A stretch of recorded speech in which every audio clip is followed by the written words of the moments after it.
ఓం శ్రీ గురుభ్యో నమః. ఓం శ్రీ మాత్రే నమః. మనం దీపారాధనలు అనేటివి చాలా చేస్తూ ఉంటాం. ఆవ నూనెతో, నువ్వుల నూనెతో, నెయ్యితో, కొబ్బరి నూనెతో ఇలా చాలా రకాలుగా చేస్తూ ఉంటాం కదా.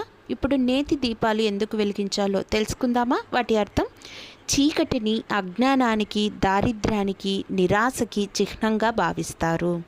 అలాంటి చీకటిని పారద్రోలే సాధనం దీపం. ఇక నేతితో చేసిన దీపం పాడి పంటలు సమృద్ధిగా కావాలన్న కోరికను సూచిస్తాయి. పాల నుండి వెన్నను చిలికినప్పుడు జీవితం అనే మదనంలో తమకు విజయం చేకూరాలన్న కాంక్షను ప్రతిఫలిస్తాయి. దీనికి చిహ్నంగానే నేతి దీపాలు అనేటివి వెలిగిస్తాం. నేతి దీపాలతో కనుక మనం ఆరాధించినట్లయితే శీఘ్రగతిన మన కోరికలు అనేటివి నెరవేరుతాయి. కాబట్టి నేతి దీపాలతో మనం పూజ అనేది నిర్వహిస్తాం.